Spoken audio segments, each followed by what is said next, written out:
Welcome to Uncommon Knowledge. I'm Peter Robinson. Thomas Sowell has studied and taught economics, intellectual history, and social policy at institutions that include Cornell, UCLA, and Amherst. Now a senior fellow at the Hoover Institution, Dr. Sowell has published more than a dozen books, many more than a dozen books, actually. I was just too lazy to count them all up. The one with which we will concern ourselves today, his classic work, first published in 1987 and then republished last year, A Conflict of Visions. Segment 1, The Two Visions. Let me quote from A Conflict of Visions. Quote, "When interests are at stake, the parties directly affected usually understand what the issue is. However, when there is a conflict of visions, those most powerfully affected by a particular vision may be the least aware of its underlying assumptions." Explain that distinction between interests and visions. Oh, interests are articulated. The people who have particular interests know what they are and know what they're trying to do. If you're a farmer in Iowa, you want the ethanol subsidy That's because it. You'll get a higher price for your corn. Absolutely. All right. All right. With visions, it's different. These are the implicit assumptions with which you operate. You may not articulate them even to yourself, but you're assuming certain things when you talk or when you think. And seldom are those things spelled out. Now, in A Conflict of Visions, you talk about two fundamentally differing visions. Mm-hmm. And these two fundamental visions underlie an enormous amount of the Western political tradition. Yes. The constrained vision and the unconstrained vision. Let me take a stab at a tight definition of each, and then you correct it for me. Under the constrained vision, an exemplar would be Adam Smith. Yes. Human nature is flawed, but it's fixed. Mm-hmm. And the question is, how do we erect institutions that contain our flaws and permit us to live in the best possible society, given in effect the fallen nature or the fallen character of human nature? Fair? Yes, absolutely. So when you say constrained, it's a vision of human nature itself. Human nature is fixed, flawed, and therefore we operate within constraints, the constraints human nature itself provides. Unconstrained is human nature itself is malleable, and you say that Rousseau, man is born free, but everywhere he is in chains. That's the classic statement of the unconstrained vision. Would you explain that? Yes, that the things that we suffer, according to those with the unconstrained visions, it's because of the failure of other people to be as wise or as noble as themselves, because there are no inherent reasons for us to be unhappy. So one looks at pain and difficulty in the world and says, well, this is the way life is. Mm-hmm. We'll never eliminate it. Let's be wise and prudent and direct institutions that make life as much better as possible. That's constrained. Yes. The unconstrained vision looks at pain and suffering and says we must remake the world. There are institutions causing this pain and suffering. Oh, absolutely. Okay. Now, let me give you another quotation. The two great revolutions in the 18th century in France and in America can be viewed as applications of these differing visions. Explain that one.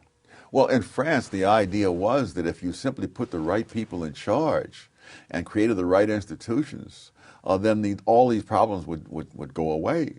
In the United States, it was assumed from the outset that there were very limited things you could do, and what you needed to do above all was to minimize the damage done by the flaws of human nature. And this is why the United States, for example, has this Constitution, so much lamented by some of those who believe in the French Revolution, in which this group is offset by that group, and nobody can sort of run wild. If you believe that what you need is to have the right leaders who love the people and so on, a messiah, as it were, then your problems are solved.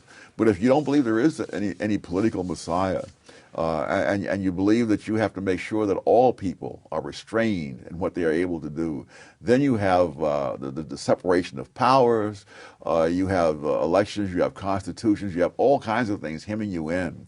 Condorcet, who was a great supporter of the French Revolution, could not understand why there was this separation of powers, and not even when at the end of his life he was arbitrarily thrown into prison, where he continued to write about why the Americans have this separation of powers.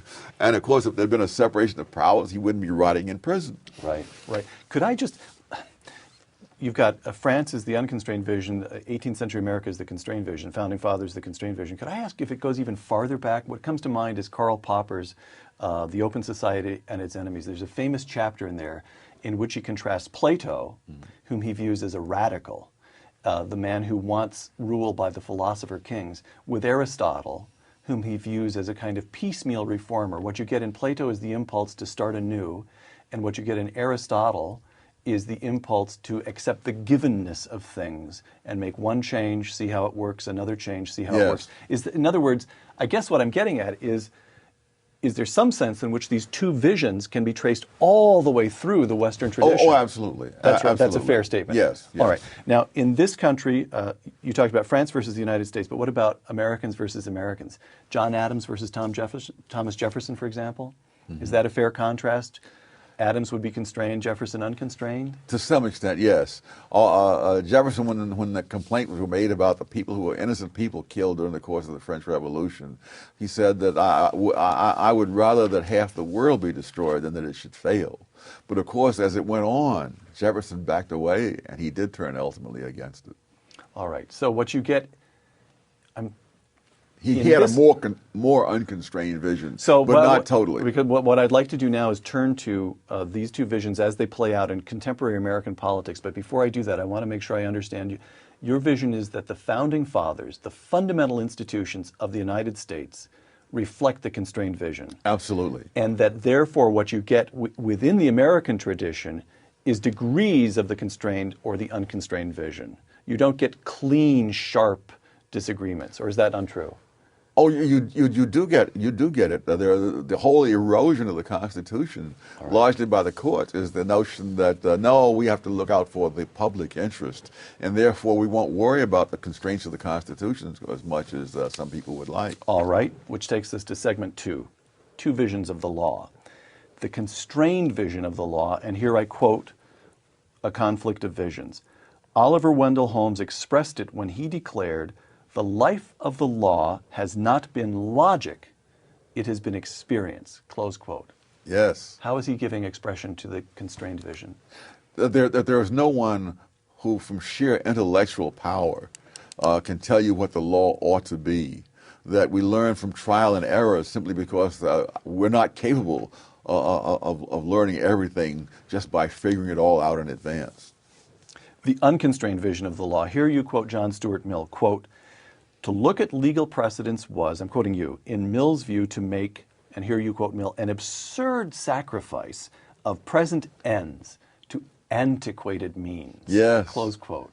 How is he giving voice to the unconstrained? Well, this is the notion that we need someone to come along and update the law from his own intellectual resources rather than from the actual experience of millions of people in generation after generation. No one believes the law should remain fixed as it was at some given point in the past. The question is, who shall have the authority to change that law, and with what constraints on that person, so that that person is not just giving vent to his own feelings or imaginings or theories. All right, let me give you a couple of quotations. John McCain, in the presidential debate of October 16th, on the kinds of judges he would nominate to the Supreme Court, quote, "I will find the best people in the United States of America who have a history of strict adherence to the Constitution and not legislating from the bench," close quote. Barack Obama, during the same debate, if a woman is out there trying to raise a family, trying to support her family, and is being treated unfairly, then the court has to stand up if nobody else will. And that's the kind of judge I want. That's unconstrained. That somehow or other there are people with the judicial robes on who can just decide these things ad hoc, which among other things would mean we would no longer really have law. You would discover, once you got into the courtroom in front of the judge, you would then discover what the decision is, but you'd have no clue beforehand. So that would, a full embrace of the unconstrained vision, which Barack Obama seems intent on, would overturn the fundamental basis of American law, which is a nation of laws, not of men. It Absolutely. would be a nation of men, of judges. Yes. All right. September of this year, the Rasmussen Polling Company asked this question: should the Supreme Court make decisions based on what's written in the Constitution and legal precedents, or should it be guided mostly by a sense of fairness and justice? Close quote. 82% of McCain supporters said the Supreme Court should base its decisions on the Constitution. 29% of Obama supporters agree. 11% of McCain supporters said the Supreme Court should make its decisions on fairness. 49% of Obama supporters said that it should. Now, here's the question. You've said McCain constrained, Obama unconstrained. But what this would seem to indicate, this polling data, that this is not just a debate taking place among politicians or American elites. It's reached very deep into the American public. Oh, absolutely. 49% of Americans think the Supreme Court should... Of Obama supporters. 49% of Obama supporters, exactly, say the... So does that startle you? Does it alarm you? It doesn't startle me, it depresses me. But, you know, this has been going on for a long time. People complain about a court decision on the basis that, that they wish it had turned out differently. But that isn't the judge's job. There was a wonderful case, and I wish I could remember the title of it, in which Clarence Thomas said that he really agreed with the position taken by one of the litigants in the case, but that he wasn't there to decide that issue. He was there to decide what did the law say. And the law said otherwise, and so he voted against them. You see the same thing in Oliver Wendell Holmes, where in a number of cases, he makes very cutting disparagements of one of the litigants in the case and then votes in favor of him. Because I'm not here to decide what the merit is. And one of his decisions, he said, I am not at liberty to discuss the justice of the act. The act is what it is, and once I know what that is, that's the decision that I have to make. Well, then, if you see, well, one more question here. You write, the unconstrained vision, again I'm quoting you, has tended historically toward creating more equalized economic and social conditions in society, even if the means chosen implied great inequality in the right to decide such issues and choose such means, close quote. Inequality in the right to decide issues. Does that tell us why the left in the United States seems so much more comfortable with having courts make social policy? Oh, absolutely. That's what's going on. Absolutely. That they want equality of outcomes, and they will choose how to make the outcomes equal. But they don't want equality of choice on the part of the people themselves.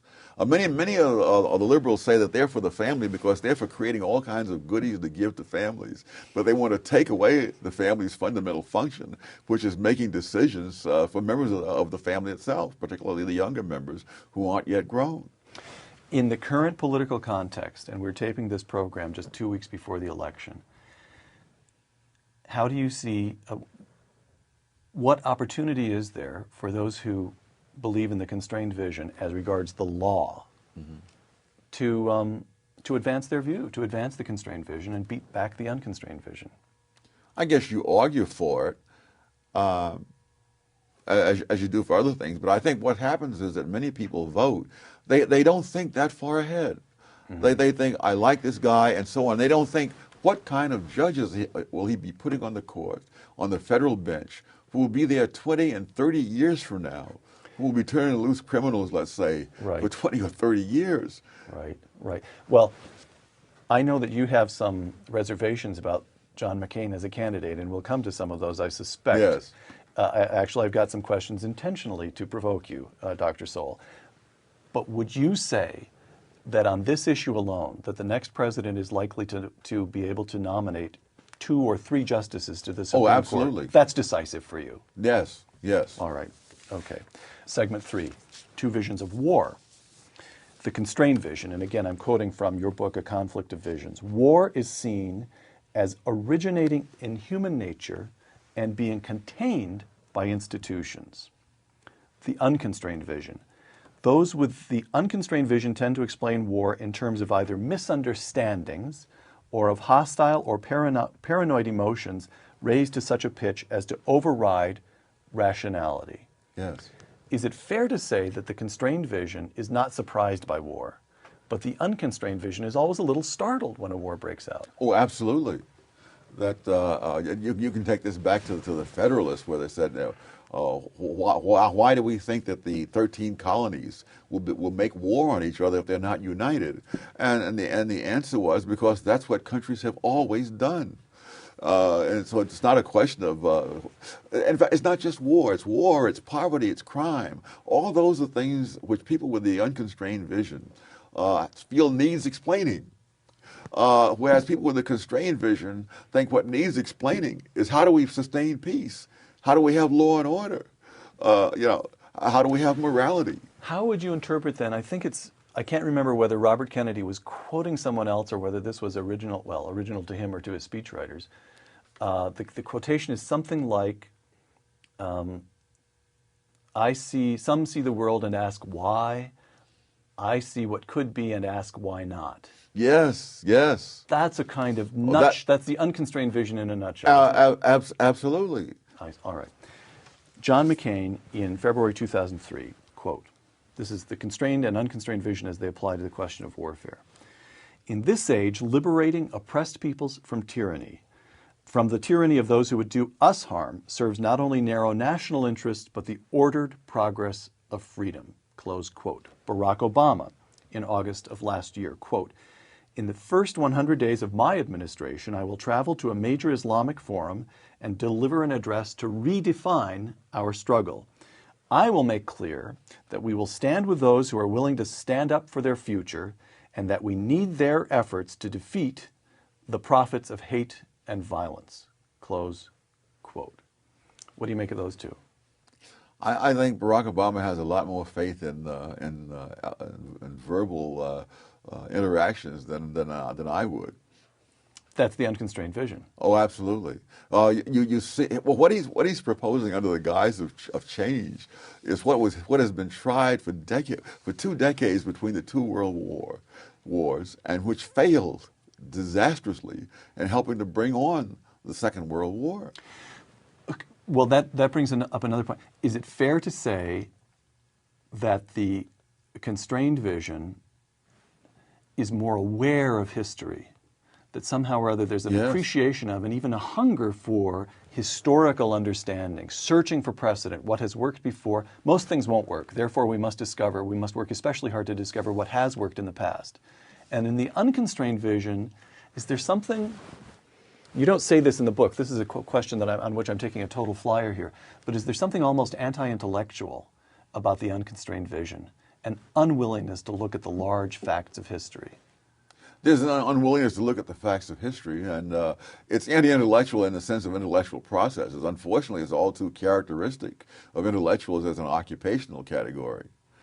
Between the two world wars, it was the leading intellectuals of the Western world who talked the biggest nonsense. I mean, it was Bertrand Russell who said that the Britain should disarm, while Hitler was building up this military machine across the Channel.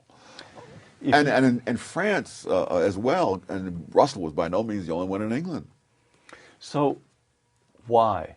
Why would the unconstrained vision prove so particularly appealing to intellectuals? I think we could say, if I said to you, what would you expect a survey of the faculties of the top 100 academic institutions in the United States to show? If we could come up with a set of questions that would show whether the faculty adhere to the constrained or the unconstrained vision, you and I would both expect a huge majority to subscribe to the unconstrained. Oh, absolutely. Vision, right? How come? Why? Why is that appealing to intellectuals? That is a tough one.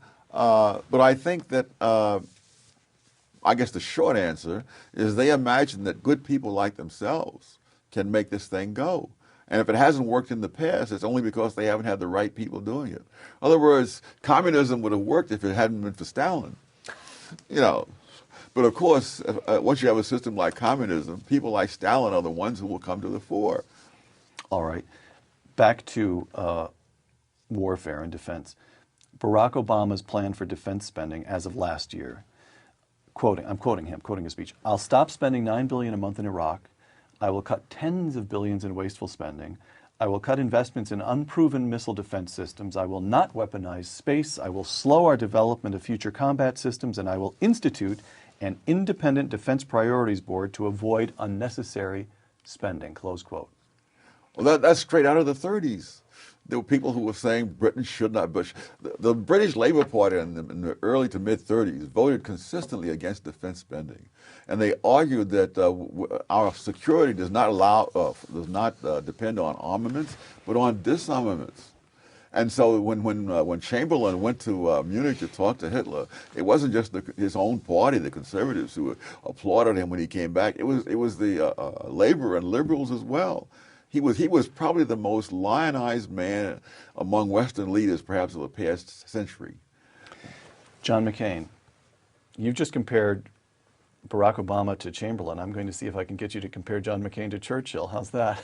That a little bit harder, but go ahead. All right, I'll take a shot at it. John McCain. It's very hard to find, at least I found it hard to find, an elaborated defense spending plan in McCain's website and campaign proposal. But he has at least at one point advocated an across-the-board federal spending freeze, but accepted defense spending from that freeze. And he would also, this is a quotation from a recent speech, increase the size of the U.S. Army and Marine Corps from the currently planned level of roughly 750,000 troops to 900,000 troops, close quote. So what you get in John McCain, this I think is fair to say, even if I can't find a specific proposal to get you to comment on, the notion that here's federal spending and here's defense spending.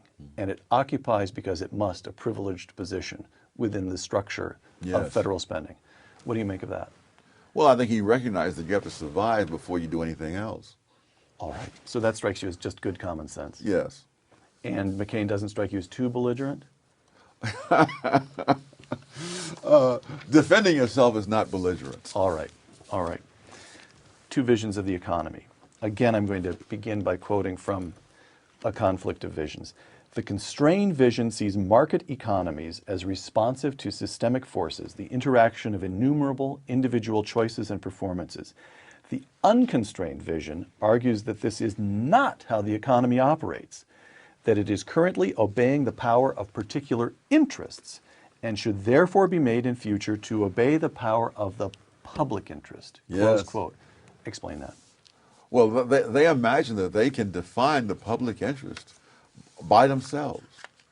Whereas in a market, each individual defines his own interests himself and acts accordingly and interacting with other people and accommodating other people and competing with other people. All right. A couple of quotations here. This time I'm not going to contrast McCain with Obama. I'm going to begin with a quotation. Here it is.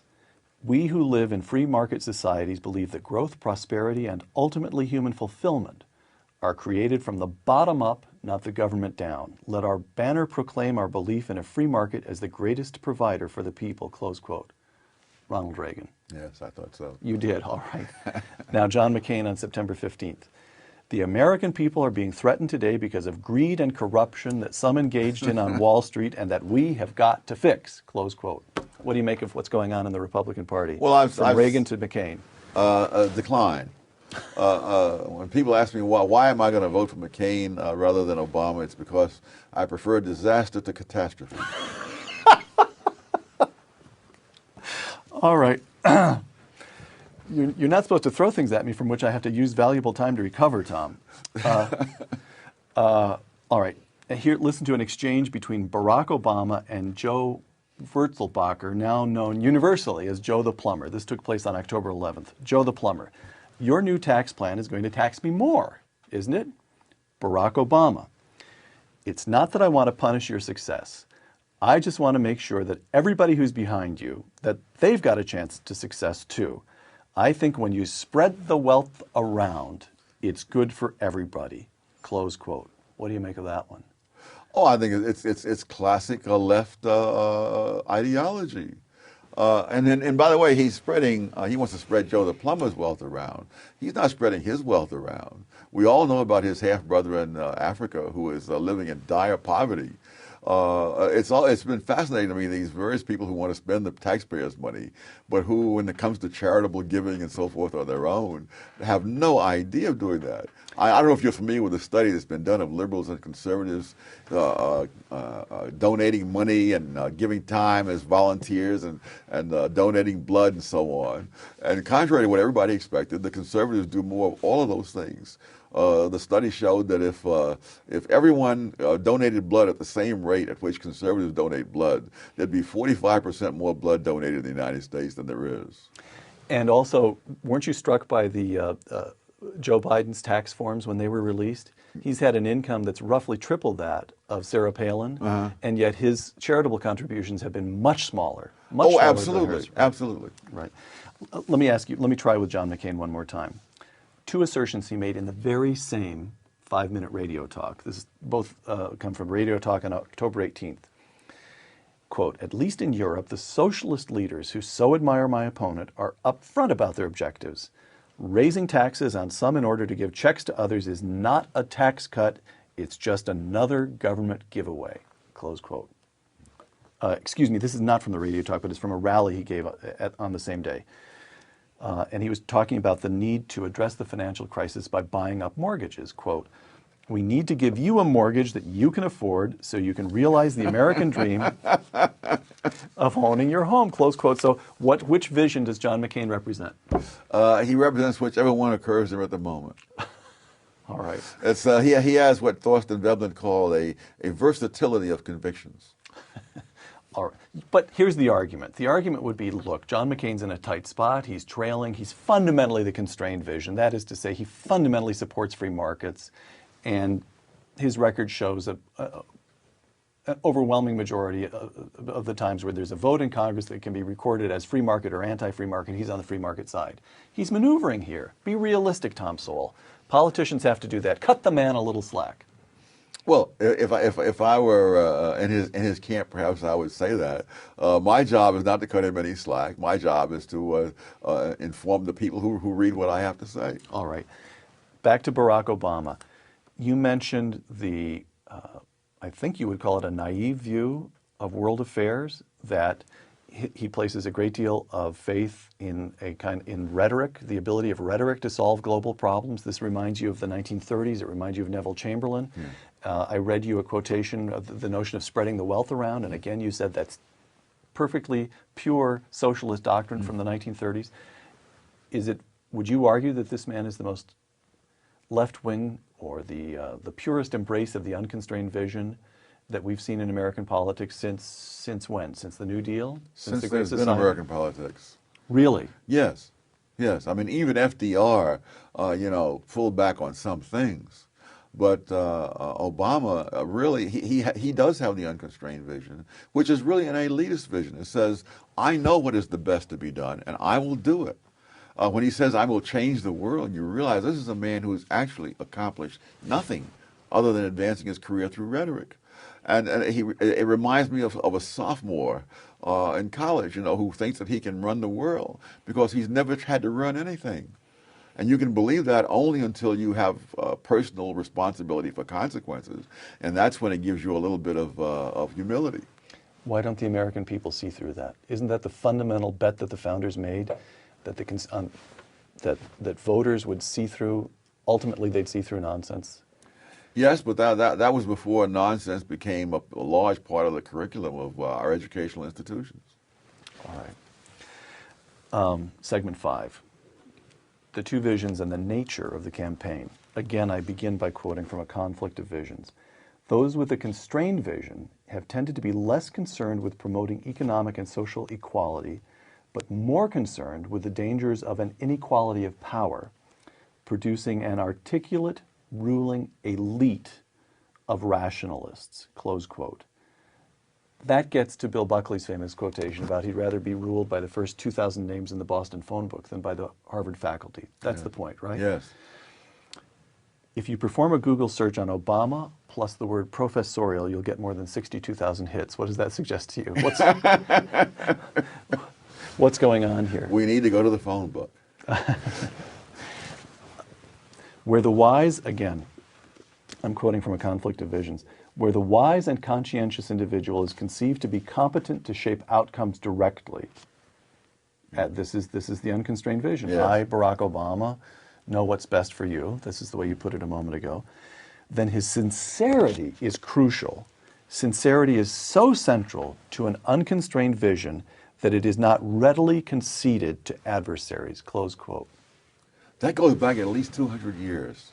That people who have the constrained vision understand that people will make mistakes. And so therefore, when someone says something they disagree with, that to them is just one of the examples of it. They see no need to question his sincerity or honesty or whatever. But for those with the unconstrained vision, what they believe seems so obviously true that if you are standing in the way of it, either you must be incredibly stupid, utterly uninformed, or simply dishonest. Let me read you a few of the terms that have been used to describe Sarah Palin. Liar, Andrew Sullivan. Cancer, David Brooks. Oh, yes. Jesus freak, Bill Mayer. Reactionary, Katha Pollitt. Zealot, Maureen Dowd. Is that part of what's going on here? Yes, yes. People like that find it very hard to believe that someone else could honestly, sincerely, and intelligently reach a different conclusion. They talk about how complex the world is, but it never seems to be complex enough that other people could have read the same evidence they've looked at and come up with a different conclusion. Mm. The implicit visions, again, you write in your conclusion, divide controversialists at all levels and across the boundaries of the law, the economy, and the society, close quote. The constrained vision versus the unconstrained vision. How is an informed American to choose between those two visions? I suppose it would require thinking about it, first of all, which is what a lot of people don't do anymore. I mean, there are people who simply react because they like the way someone sounds, and unfortunately, more and more such people vote. So it's a question of education? In one sense, yes. In another sense, no. I think before so many people went to colleges and universities, common sense was probably much more widespread. Why is that? Why is that? Why is that? We keep coming back to higher education as a kind of pollutant in the American political system. That's been a theme of our conversation. Why? What's going on? That's a tough one. That's my next book, which is about intellectuals. Oh, really? Yes, yes. But what have you found? What conclusions have you reached so far? That all the incentives are for people who are intellectuals in the sense in which I would define the term, to venture beyond what they are competent to do. That is, we know that who's the man at MIT who's the linguist? Noam Chomsky. Oh, Noam Chomsky. We know the man is a landmark figure in the study of linguistics. Yes. But we would never have heard of him if he stuck to linguistics. True enough. We know that our wonderful colleague, Mr. Ehrlich, is Paul Ehrlich here at Stanford. Yes, has a reputation in entomology. But we would never have heard of him if he had stuck to entomology. And so all the incentives are to go beyond what you're competent to deal with and to just assume that because you're wonderful at this, that this makes you sort of a general philosopher king. All right. If the current polls hold, the Wall Street Journal, I'm quoting the Wall Street Journal now, declared in an editorial last week, Barack Obama will win the White House on November 4th, and Democrats will consolidate their congressional majorities. Though we doubt, most Americans realize it, the journal continues, this would be one of the most profound political and ideological shifts in U.S. history, close quote. Would you agree with that? Absolutely. And the repercussions extend, the fact that they will create disasters in the economy, I think will pale by comparison to what they will do in terms of countries acquiring nuclear weapons and turning those over to terrorists, which is the point of no return once that happens. Right, right. I was talking about this with a colleague of ours the other day, Tom McCurdy, who's an economist here at the Hoover Institution, and Tom said, well, remember what happened when Bill Clinton became president. His point is the American people are about to get an extreme illustration of the way government intervention messes things up. Bill Clinton offered only a mild illustration, and yet even under Bill Clinton, it was only 2 years before there was enough of a backlash response that Republicans took both houses of Congress away, and the man was boxed in from that point forward. That's a pretty optimistic reading of what might happen. In fact, Very it's about optimistic. Very optimistic. Yes, because there is such a thing as a point of no return, and if in those first 2 years Iran gets nuclear weapons, we will be at that point of no return, and the next generation will live under that same threat and as far out as the eye can see. And so, sometimes people who are very clever say it's just as well to let these guys get in there and discredit themselves. Right. Then we'll win in the backlash. People said that when Hitler was arising in Germany, and many of those people who said that died in the concentration camps. Which is a smaller tragedy than a nation dying in a sense. Before the primaries had ended, you wrote, Hillary Clinton versus John McCain. I wouldn't know whether to vote Libertarian or move to Australia. Now we know it's Barack Obama versus John McCain. You'll vote for John McCain, but hold your nose? What's your fundamental outlook? The difference is the Clintons had the saving grace of utter lack of principle, which meant that when they saw which way the political winds were blowing, that's the way they'd go, regardless of what they'd been saying before. This man has been a far-left ideologue for 20 years, and not just a matter of ideology. I mean, people who are truly vile people. We're not talking about just people who have a certain theory. Bill Ayers. I mean, Acorn. I mean, we're talking thuggery as the way to get your ideas across. Father Flagle. You go down the list. I judge people by what they've done, not by what they say, particularly when what they say is the direct opposite of what they've done. So that, no, I think this man really does believe that he can change the world. And people like that are infinitely more dangerous than mere crooked politicians. Final question. Let's suppose that the Wall Street Journal is right. Let's suppose that Barack Obama wins and that the Democrats increase their majorities in both the House and the Senate. Let's suppose all of that. What would be your advice to young people dedicated to free markets, individual liberty, and broadly speaking to the constrained vision that you write about in A Conflict of Visions? What do you do if something like this happens? You do whatever you find you can do under those conditions, which you can only learn by experience. But it's a little like saying, what advice do you give to someone on death row when they come to take them down to the gas chamber? Tom, I'm trying very hard here to find a question to end the show on an up, but I don't seem to. I don't seem to be succeeding. Well, one good thing is that economists' predictions have been proven wrong before, and you can always hope that this one will be one of those many predictions. All right. Dr. Thomas Sowell, author of A Conflict of Visions and author of the forthcoming second edition of another classic book you wrote, Applied Economics. This will be out in January. Yes. Dr. Thomas Sowell, thank you very much. Thank you. For Uncommon Knowledge, I'm Peter Robinson. Thanks for joining us.